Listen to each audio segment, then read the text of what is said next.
This is Chris Strople, and you're listening to Skaters on Baseball, a podcast with balls. Let's play ball. Look out, here we go. Here it is. This is going to get ugly here. It is. Hello and welcome back to Skaters on Baseball, a podcast with balls. I'm Schmitty alongside with Christian Cooper, and today we have our first guest ever, a pro skateboarder from Castor, and he was the first person ever photographed on Thrasher Magazine's cover. This, my friends, is Chris Strople. Oh, and by the way, did I mention he is an Angels fan? What's up, Chris? How are you? Thanks for being our guinea pig. Yeah, instead of an A on my forehead, I should just put the L. The only thing about the Angels is my only satisfaction is they beat your Giants to win a World Series, and they're only one. Yeah, we'll get to that. So, Chris, tell us a little bit about your upbringing in the San Gabriel Valley, being an Angels fan and all that. Were you ever a Dodgers fan prior to that? I had Dodger season tickets.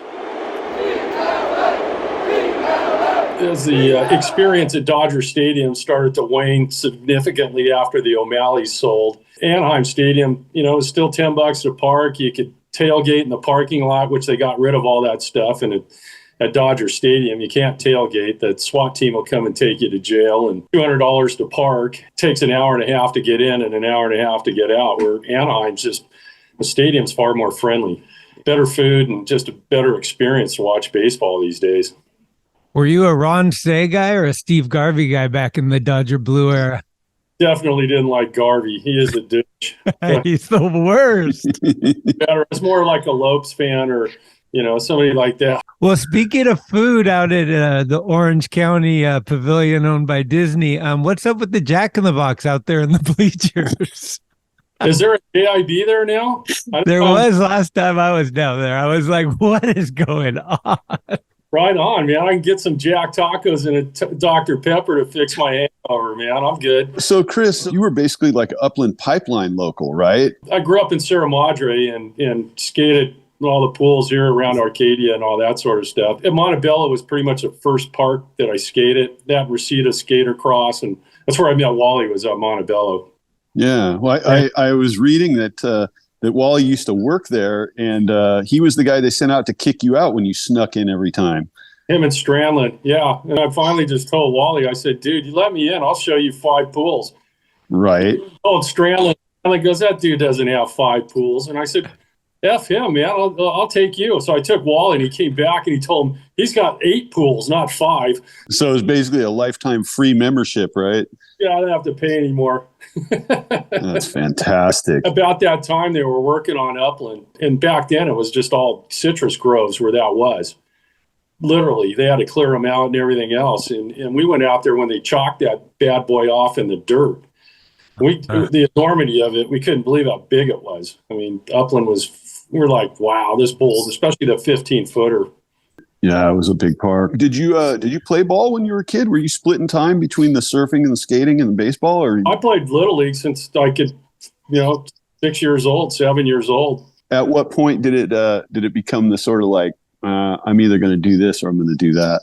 Well, I played in the Hastings Ranch Little League, and then when we moved to Sierra Madre, I played all the way up to Pony there, and I tried out for the high school baseball team when I was a freshman. They told me I was too small, and I said, listen, see half this team? Ask them. I said, I have, my average was 10 times what there was. I was 5 foot tall, man. I could hit a baseball. Couldn't hit it far, but I could place it anywhere. So I just I was skating then anyways, and I said, F these guys. And I ran track actually that year and played soccer.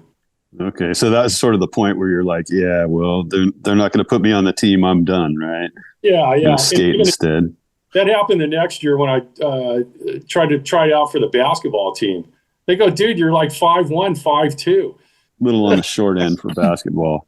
When you first started skating, did it already have the stigma of, in my generation, it seemed like it was so horrible to be a sports fan if you were a skateboarder. Oh, yeah, you were a pariah if you knew anything about sports. Okay, yeah, you're a jock, you're whatever. Oh, yeah, and then if you told them you actually played a team sport, you were even worse. fact that you knew about it, but you had played it and competed at it, man, it's just like, what are you doing this? Yeah, it was definitely had to keep those worlds separate back then. Until my soccer coach I skated, he would have kicked me off the team, and I was there starting forward. That's exactly the situation I was in. We had to sign a contract. Yeah, Christian, they would have kicked your ass off the team too if they knew you skated. Oh yeah. It was real serious business. It was like, yeah, you can't risk getting hurt screwing around doing that. I went to an all-Catholic boys' school, and just being a skater, I was already a pariah there too. I mean, I walked to class with a needle sticking out of my arm and a bong in one hand or something. And all the jocks really worked on you, and then you're like, I played sports with you guys, and now I'm an asshole because I skate. It put a far more edge on me. Hilarious. So hey, listen, I want to talk a little bit about the Hester series, because I know that you came to Northern California and kind of took it down pretty good up there, right? You got second at Winchester and fifth at Milpitas? Is that right? Oh yeah. I mean, that was great because we went up there prior to the Hester series and skated all those parks. By far, Winchester was the best bowl built at that time. Like, I was like a fish to water, and that I was like, loved it. So I just want to go up there and skate. It's great, man. I got to meet all you guys and everybody else. Gifford's still wondering how he won that contest, but me too. Well, and the rain and the cold and everything else that was going on. Was it raining? Yeah. That was full NorCal, SoCal there, and I'll give it up for that, Yeah, no, it was horrible weather. That was one of the first pro contests that I ever went to watch. It was also one of the first times I ever smoked pot. So I was sitting there all bundled up in my down jacket, being stoned and not knowing what the hell to do about that. And the rain was intermittent, and it was like, wow, it's like, fuck, I'm watching this pro skate contest, but I'm just kind of sitting here freezing and confused. You think the NorCal, SoCal rivalry, I trip on this because it definitely is in skateboarding.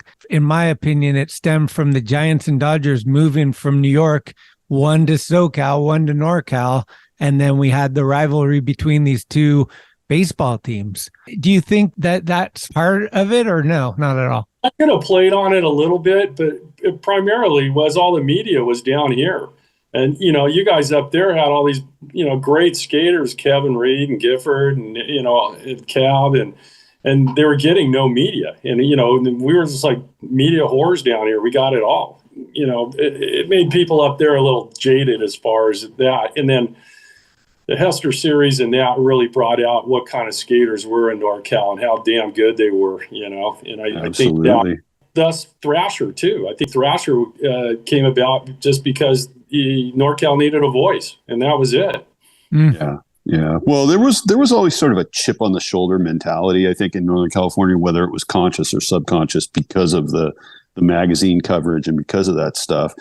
And we almost, as kids, seeing the older guys like Blackheart and these dudes, we knew how hard they ripped. It was sort of, it's one of those things where we thought like, yeah, Tony Alva and this and that, and Dogtown, that's one thing. But, we got guys up here that can go toe to toe with those dudes. And we're all underground and our weather sucks. So, yeah, we're better. Go around, pound your chest. Hey, I'm from NorCal, right? Yeah, we have more pools than that, but still, you got a lot of stoke and a lot of energy up there. I mean, I remember my first trip going up there and hanging with KT and Mofo, and then cruising the city and just, getting a real feel for things. And it was a blast, and Bryce and all the other guys that came out of there, especially Blackheart. I traveled and did a bunch of stuff with Ricky, so it was good. Did you travel with Mofo at all? A little bit. Cool. Always an experience. Yeah, while we're on that subject, let's talk a little bit about the Thrasher cover, because that's a big deal. Second ever issue of Thrasher Magazine, first one with a skate photo on the cover, and it's you, SoCal guy, Tracker Trucks, I believe. No, that's our Indies there. If you look on the board, there's an Indy sticker. Oh, those are Indies. Is it an Indy sticker or Indy trucks? Because those are two different things. The stickers and trucks. Okay. For both. Okay. With Blackheart wheels. I never even thought about this, but Grasso had said, it was a conspiracy because you were Tracker's fair-haired guy Fausto thought to give the tracker guys a big FU was to put me on their cover. I could see Put that. a sticker on my board. Yeah. That makes sense to me. I was talking to Olsen about Salvo winning the first Hester series. He's like, yeah, on trackers. Yeah. Indies didn't exist when the first Hester contest. It was later in that year, right? Yeah, they were just, the real crude ones. The first, not even, series were coming out then. I mean, I'd seen prototypes and all that, and had ridden some on another board. And I said, God, these are going to be good if they get it right because they turn where trackers never turned. Let's talk a little baseball. What's going on with the Angels this year? Like I told you Saturday, Christian, get your arm ready because you can pitch for him. Well, you got that guy Ohtani. I heard he's pretty good. 3 strikeouts for Shohei Ohtani. Is it a 6-man rotation with a floating Ohtani like every other series, or how does that work? Yeah, well, they pitch him every 47th day. It's load management. Whenever he decides that, he can pitch, they'll just let him pitch. And then you got the other 5 dwarfs in the rotation. So they're trying to beef it up this year. Sandoval is going to be their number 1 guy, and he's probably a 4 on every other team. And they're just cursed. They're like the Clippers. They're a cursed team. They get a pitcher, the guy gets hit by a drunk driver. They get another one, he dies of an overdose. They get a pitcher, and he'll come in, and he's, won 50 games the last 2 years. And in the third game in an Angel uniform, he blows up his shoulder or his arm. Well, you got the 2 best players in baseball, arguably, and you haven't been in the postseason since, 2002 or? That's because the Angels, the backstory on the Angels is they cheapened up in the minor league. You got Snow White and her sister, and then you got the 7 dwarfs. Trout's an amazing athlete. To watch him play, and same with Ohtani. To see him watch him live is great. And then they get Rendon, and what happens to him? He plays 20 games the last 2 years. And that turned out to be a mess. He got hurt, and coming from Washington, he was great in Washington. Yeah. But he hit the wall when he got to Anaheim, and then he was out. He missed an entire season.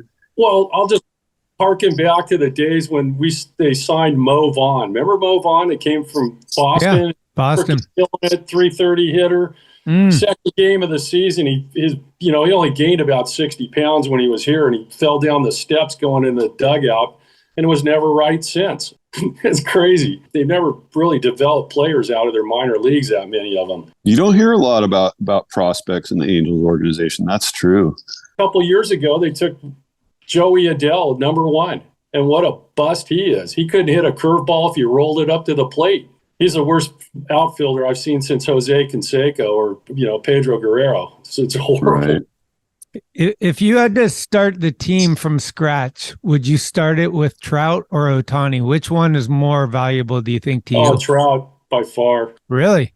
Yeah. I mean, Ohtani's good, and he's got to prove that he can play all the time. And Trout's been dinged a little bit the last couple of years too. Ohtani, if he goes another full season, I'll say he's good. The way they're, are managing his load or whatever, they're keeping him pretty tight. But I mean, he can play the field really well too. Just creating him is kind of a waste because he'd make a great first baseman too. Okay. It's too bad they don't have more around him. The guy they missed last year that killed him was Fletcher because he was right. What happened to Fletcher? Yeah, his first 2 seasons, he was really strong. His on-base percentage was massive, and he was just a really great clutch hitter. And then he got hurt, right, Chris? Is that what happened with him? He was pretty much out last year, and he came back, and he still wasn't right. But supposedly this spring he's good, So, and they got Walsh as the other guy that's a little bit better than average, I suppose. They let Marsh go last year, right? The big long-haired bearded guy. Yeah, he was another guy that was hurt last year too. So, I mean, we'll see how he comes out and he plays a full season in that. But, outside of Trout in the outfield, you can't play Adele out there. And right. Would they get Drury? They went out and signed a couple free agents to fill the holes, but those guys were just bench players to begin with. The one guy they got that's pretty good that was on the Dodgers that was an invitee to camp that's killing it is Jake Lamb. Oh, yeah. A former Diamondback, right? Yeah, no, he's good. If he's healthy, he can play. Okay. But they got some good rookies, man. The one kid that pitcher they have, this guy Ben Joyce, he can throw it 105 miles an hour. and they've been using him in the spring training, which they said they weren't going to do, but they've been bringing him in. And I saw him pitch the other day, and even the umpire was kind of flinching when he was throwing it. So it was pretty cool. Jake Lamb used to put a real hurting on the Giants every time they'd play the Diamondbacks when he was in Arizona. So you might have some good luck with that guy. He definitely was a really good hitter a couple of years ago. The guy, Brandon Drury, he was on the Padres last year. That's the guy that I thought the Giants should get, because he's the total Giant kind of guy that he can play first, second, or third, and he hits pretty well. I've seen him do a lot of clutch hitting against us anyway. So if he stays healthy, he might be a good addition. Yeah, they said I saw an interview with him. He's looking forward to playing. And like you said, he's one of those guys that can play a bunch of positions, which is, I think, key to any baseball team these days, is have a guy that's not just stuck in one spot. They're kind of multi-positional. How many games are you average in a year? Do you go to many games or mostly watch and listen, or what? I had a good friend at work that had season tickets and killer seats. So I used to go a couple a year at least, but I'll go, depending. I haven't seen a Dodger game since McCourt bought them, so that'll tell you what's going on 13 years now. I doubt if I'll ever return to Dodger Stadium live. Yeah, I used to go down there and look for deals. AAA would give you could buy a ticket for $8. We could sit up in the bleeds on the west side, on the third base side. When the Matterhorn was going, you could watch the fireworks show from the Matterhorn from the top of the stadium. It was bitching. Wow. In the midst of the drought, have they ever turned off the waterworks out in center field there at the stadium, or has that always had water running at? I don't think I've ever seen it dry. During the off season, they play golf in the stadium.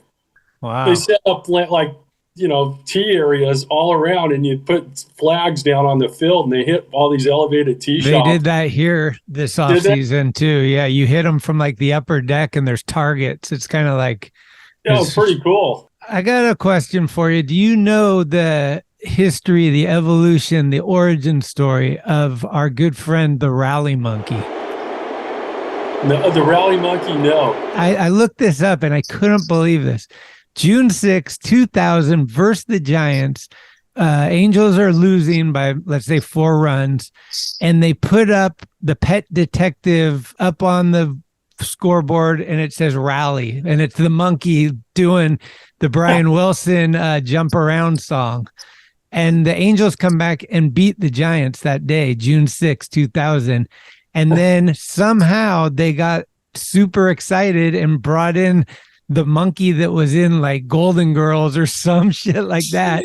And here we go again, 2002 World Series. And our hearts are broken for 21 years still.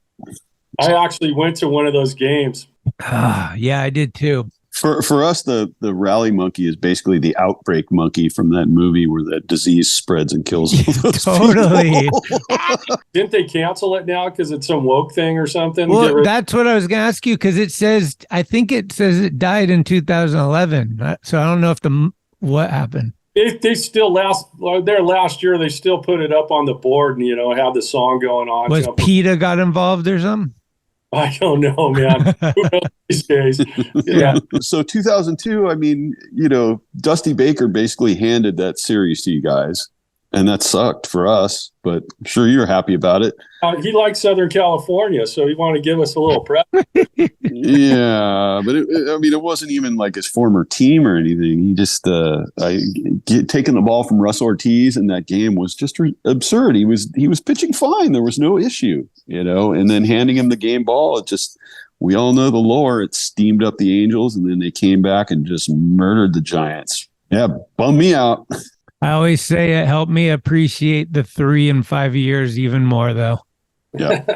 Just as long as we beat Barry, it didn't matter, How many games do you go see a year, Schmitty? 25 minimum, probably like 30-ish. Okay. I live 2 blocks from there, and this year, the first month, they were offering a voucher. You buy I think it's $19 or $29, and you can go to as many games as you want that first month. Wow, cool. So I'm like, dude, if I got nothing going on, I'm literally 5-minute walk. It's right there. So yeah, I like to go as often as I can. I used to get Padre tickets from one of my companies I deal with, and this year there's a waiting list for season tickets. You can't get a Padre ticket. I like the meme that I've seen going around. The Dodger fan is Homer Simpson, and he goes back into the bush with the Dodger hat on. He comes back out with the Padre hat on. That's what, and they're like, "This is why the Padre games are selling out." Well, I mean, if you gotta cut out the people with an LA zip code, they don't buy tickets, and that's pretty sorry. But the Padre fans have come out. I guess they're all the Charger fans that got on board with the Padres. So. I know they can't keep a basketball team or a football team, so we'll see how long the Padres last. I don't know, man. The guy's throwing a lot of money at him. You got to love these guys, All these small market teams are talking about they don't have any money, and this guy shows up in San Diego and gets $1 billion payroll going in about 2 years. So we'll see how that works out. Jesus Christ. Yeah, Schmitty and I have two different opinions on that. I think the Padres are getting close to being done spending. I don't think they're going after Ohtani. He thinks otherwise. So we'll see. Well, they just find one of the biggest douchebags in baseball, Machado, so they can keep him. I think Soto makes Machado look cool. Like I think Soto's more of a douche than Machado, man. He offsets him, huh? Well, you know what's great is it takes him 15 seconds to put his bat into the dirt and do that whole weird thing that he likes to do before each pitch. If he does that 3 times, he's out in the new rules. Automatic strikes. Just watch some of the preseason and watching that, it's actually pretty cool that, the clock and that. At first I was kind of, let's see how this is. But some of these guys, and especially the South American pitchers, they used to take 20 minutes. Oh, my God. No, the batters, we were calling it the Velcro Olympics because they will take off their band and redo it. You're like, what are you doing? Well, we got a guy like that. Joey Bart's a big fan of stepping out and readjusting his batting gloves 4 or 5 times. I think he should just go up there barehanded, man. It's like you got to mess with stuff that much. You're really not that focused, right? What do you think of all the new rules? The pitch clock's kind of cool. It's definitely putting guys in a bind. It's challenging for the pitchers, challenging for the hitters. I think that they should play with the amount of time, whatever it is. Let's say it's 15 seconds. Maybe it needs to be 18, or maybe let's figure this out on the fly. Don't just be, nope, 15. That's what we said. There's certain tweaks I think that need to be had, but I like overall. Their games are averaging 2.5 hours. So I like that, and I like no shift. I was not a fan of the shift. Thank you. I love the no shift too. Having 12 guys on one side is just not working, dude. The manager would be out there, and then one third base coach, and anybody else you want to stick out there for the left hand. Yeah, we're going to learn a lot about who's got real defensive range this year real fast. First 2 months of the season, you're going to say that guy's not as good a defender as I thought he was, or you're going to be surprised by some guys, The guys that have some speed and some, fielding ability are going to shine again. These other guys, they kind of got shielded with a shift. You're right, Christian. It's going to make a big difference. It's weird to me that it's only lefties. There's never a right-handed shift. They never go to the left side for right-handed batters. Is that funny? They all had about 400. Like Jock Peterson, Belt, these lefties that we've had, Yastrzemski, they get robbed with line drives to shallow right that there's a second baseman there now. All those guys, if their average goes up 15 or 20 points this year, then there you have it, right? Well, it's just going to make the game better, too, because it brings, offense back into it. And I'd rather... in the bigger bases and only throwing over the first. What they've completely almost got rid of was stolen bases. I mean, back in the day, we were Lopes, still 60, or Ricky Henderson still 80, or 100 bases a freaking year. It was God, that was part of the game, and exciting. It just took that out of it, and I'm already seeing it in the preseason stuff. These guys are starting to run a little more. Yep. Well, that if Rod Carew was still playing, he would have just hit the ball down the third baseline every time. There was guys that knew how to use their bat and hit the ball where the guys aren't. And now everyone just wants to be a home run hitter. Tony Gwynn would have batted 600. Oh, easily. Yeah. It would have been ridiculous. And Carew, too. Easily. They would just hit it where they ain't. They couldn't have shifted them either way, one way or the other. Yeah. But you'll see the real good hitters kind of come out. it's going to be an interesting year. A lot of change, which it makes kind of exciting. Yeah, and it, as far as the pitch clock times are concerned, all those things. I mean, I imagine what they're going to do is they're going to run up to the All-Star break, and then they're going to have a bunch of the player committee guys come in during the All-Star break and go, okay, is it working? Is it not working? Do we need to adjust it? Yeah. And they'll probably keep it the same throughout this regular season, but then we might see some adjustments for next year. You're saying, Schmitty, like changing the pitch clock times, adjusting it sort of based on how much it's disrupting the game. I think they may have to look at that, right? Well, I think that they tested it with a AAA system, and that's not necessarily going to be the same as what the pros are. The Giants bullpens are in center field. So when you come into the game, you got to run from pretty far away. And I'm just thinking, like, whatever, is it 2.5 minutes that you get once the guy goes like this, that you have to get to the mound and throw whatever 10 or 20 warm-up pitches? And we know what great shape those pitchers are in. So by the time they hit the warning track, they're already out of breath. Fernando Valenzuela on a cart getting towed in. So Strople, when they fired Scioscia as the manager in Anaheim, were you bummed out? Yeah. Or did you think it was time for him to go? Because the guy they brought in after him was just awful. Oh, yeah, no. Scioscia should have stayed. They fired him because, one, he just spoke his piece, and, he was going to run it his way. He wasn't going to listen to some guy in a booth sitting in front of a laptop telling him, you need to pitch this guy this way. He's this way. And, Scioscia's seen the guy hit for the last 8 years, and he's going to do it his way. Those catchers make great managers like Bochy, when you guys had him. I was going to say, sounds like Bochy, like getting replaced by analytics division, right?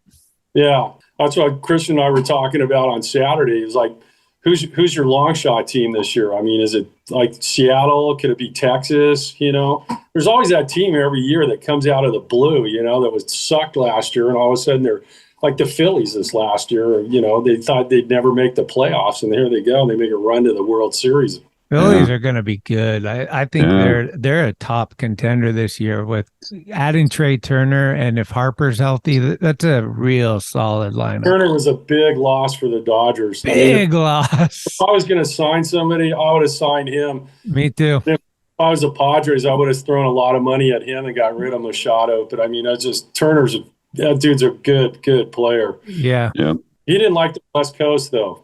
Well, there's that. That's what I heard. I was thinking too, like now he's back with Harper, his old teammate from Washington, right? So those guys are together in Philly, and those guys are probably friends. They're both top tier players, and there's probably a little bit of chemistry there from DC that's left over that those guys are going to kindle. I think Philadelphia's going to be really good. I think my long outside shot is Toronto. I think Toronto's actually going to be better this year than they were last year. I think they underperformed last year. Brandon Belt is not a factor in that, but they might do pretty good. They might be sneaky good, actually. I'm a fan of the Mariners, to be honest. Like when I watched the playoffs, they were the team that spoke to me the most. I like their youth. Julio Rodriguez in the outfield is just, to me, he looks like the next Griffey Jr. or something, like just five tool guy that just brings the right attitude. He's not this flamboyant Soto type guy. He just gets the job done and he lets this playing speak for himself, kind of from the old school mentality, which I think all three of us can appreciate. Oh, yeah. Well, Soto and those guys, I mean, you could put two stadiums in the Petco. When it's cold and it's foggy, you know how that is in Frisco. Them balls do not fly. Yeah. They would double their home run production anywhere else but in Petco. Big hitters don't really necessarily play out there, where good gap hitters and that are actually a lot better. Yeah, unless you're a right-hander and you're a dead pull hitter down the left field line and you're hitting that building all the time. I mean, that's basically the shortest wall in San Diego, right? It's the left field. 40 at one time down that line too. So I got a couple of little trivia questions for you, Chris, about the Angels, and to see how on top of things you really are. Uh-oh. Can you tell me what season was the last season the Angels had where they were above 500? Maybe 2015. Wow. You're right.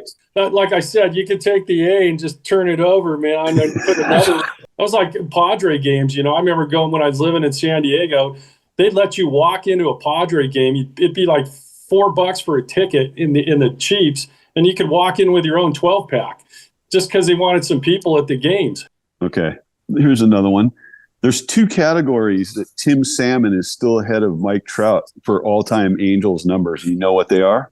Probably home runs and RBIs. Tim Salmon still has the highest number of walks and strikeouts with the Angels. Trout basically leads in almost every other category. Home runs, and I guess he's been there long enough too. Salmon was good. He was a good player. He was good. We call that segment Trout or Salmon. Okay, I got one more for you. Who do you think has the highest career batting average with the Angels? Rod Carew. Rod Carew. He's in the top 3. God, you're making me think, man. Obviously, Trout's probably up in that equation. And, Trout's in the top 3 too. And the last one, God, Pedro.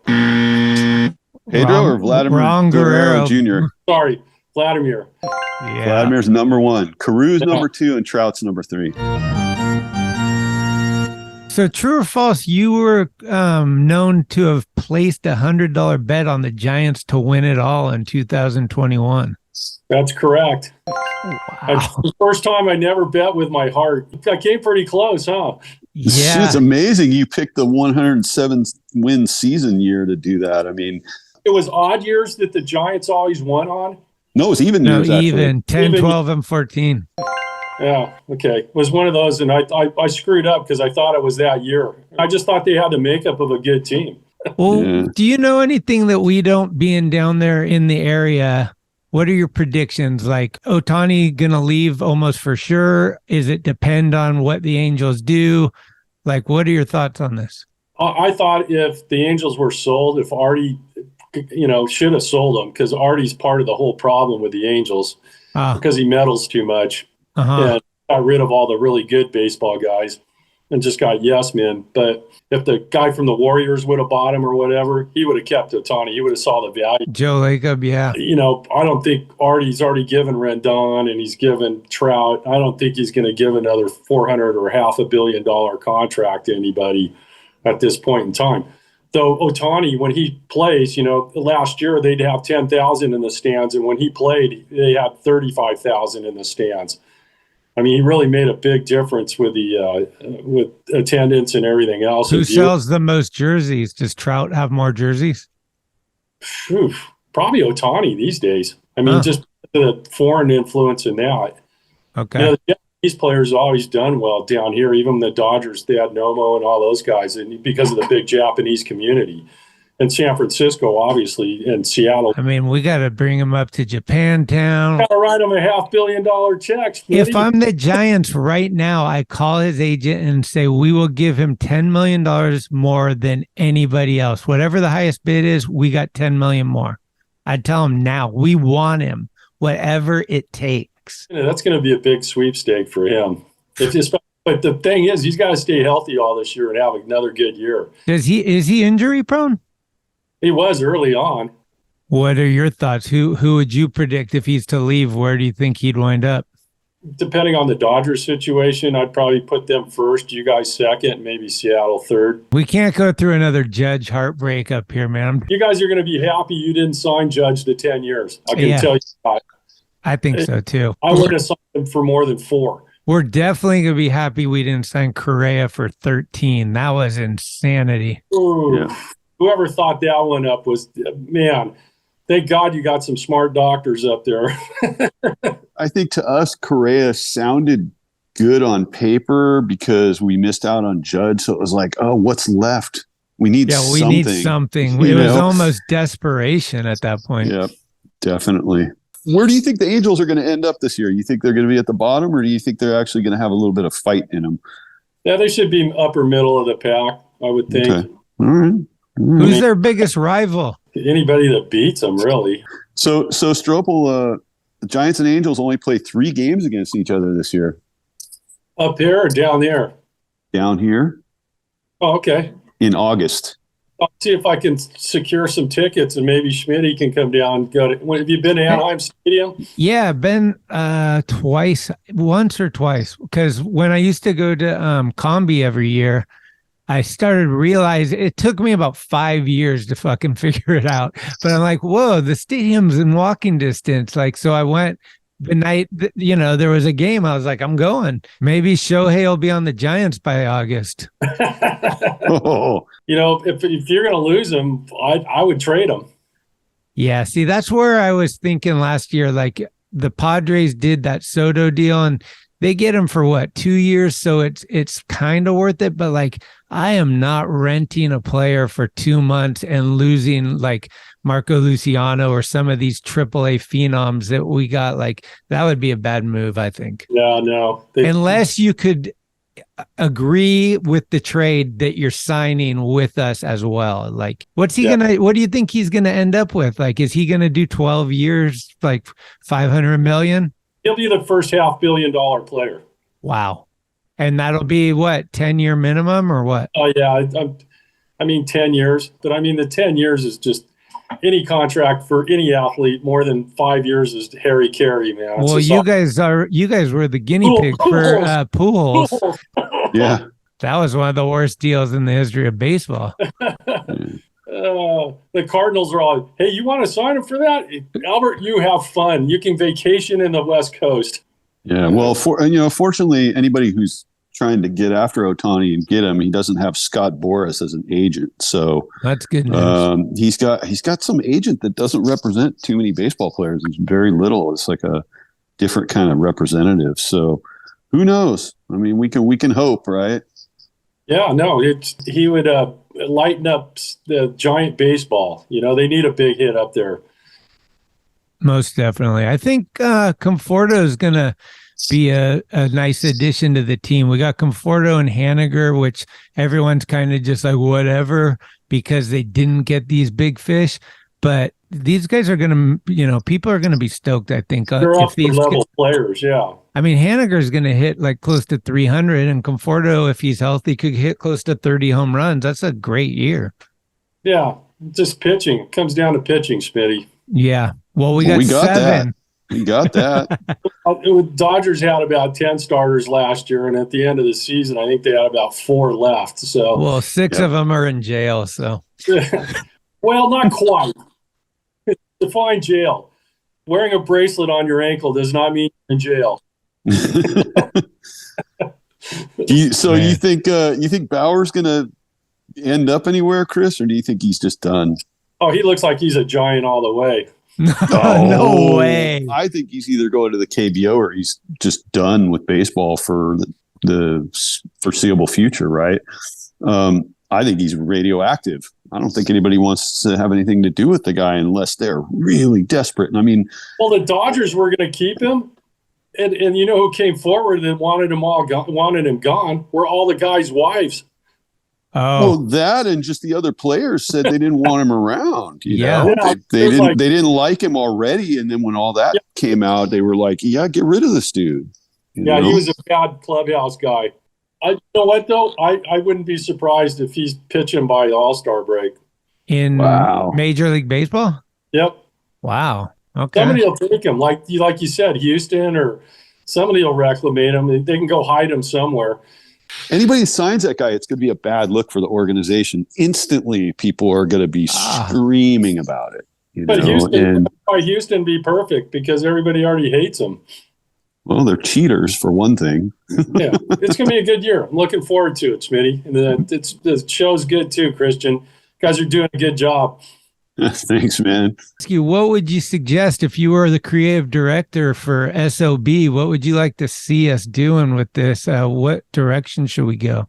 I think it's good now. You're picking people in, different areas. It's their team and, they're passionate about it. And, to hear skaters' views on anything sports related is still, remarkable in its infancy. So it'll be pretty cool. Right. Yeah, we'll have Salva on here eventually. Yeah, if nothing else, it's going to be comedy. Oh yeah. We're looking forward to getting some salty dogs on here to talk. Tell us how much they hate the Giants. Oh, the Dodger and the Padre fans are going to be really fun. Yep. Well, Padres will be going at it pretty good, I would imagine. Let's play ball. Shohei the money, 2024. We're going to put $100 on Giants. I think my $100 is going on the Rangers this year, Schmitty. Oh yeah, that it could happen. I won't do a 10-1 bet on a long shot. If it's going to be a long shot, it's got to be like 30-1 or 40-1 or whatever to win the series or to win the American League or to win the National League. So I always look at it that way and pick one of those. When you bet the Giants in 22, it was 160-1. Is that right? Yes. Well, dude, thanks again. I mean, I think the plan is more or less to just try to have as many guests often as we can. So I appreciate you doing the groundwork for the first one. And it's all in fun. Like, obviously, we're all friends and everything, and we just happen to like different baseball teams, and that's about it. Yeah, I think that we're going to have to bet a couple of Jack Tacos on the outcome of this season. I got the Angels, and you guys got the Giants. What's your number for Angels? Because Christian said, I think 90, and I said 91 for Giants as far as total wins. If the Giants got to win 91, the Angels would have to win 92. But I'm thinking they're probably about a 500 team, maybe. So I'll go 92. Anything over 500 is a plus since it's been a while. It's been a long while. And it might mean playoffs. Yeah, there's a lot of teams in the play-in and everything else. At least that makes it interesting in the end. These guys, they're not floating as much, and I like the play-in. Actually, it kept the season a little more charged at the end. How did Vince Scully sign off? Whatever. He didn't really have there was no little thing. No. We had Ralph Barbieri up here. He said Angels fly because they take themselves lightly. Just wondering what kind of things get said down there. Well, cool. I guess we did it then, guys. Yeah. Schmitty. Thanks, Christian. Yeah, thank you, Strope. Let's just end with this. It's going to be best of 3 series in August. If we can pull it off, we'll have you on going into that series. Maybe we can even do a little live thing from the game. Then we can watch the fireworks from the Matterhorn as an encore. There we go. Yeah. I think this is going to be a good normal year. Thanks, Schmitty. Yeah. Take care, man. And Christian, we'll do it again soon. Yep.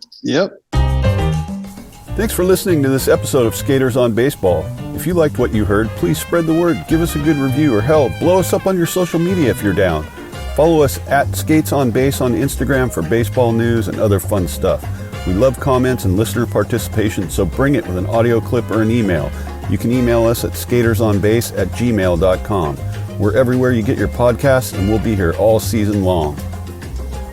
Let's go, San Francisco. Let's go, Giants. I'm excited to give everything that I have for these next 6 seasons and, see where it takes us. They can't say it anymore, Complete game, shutout, no hitter, leave me alone.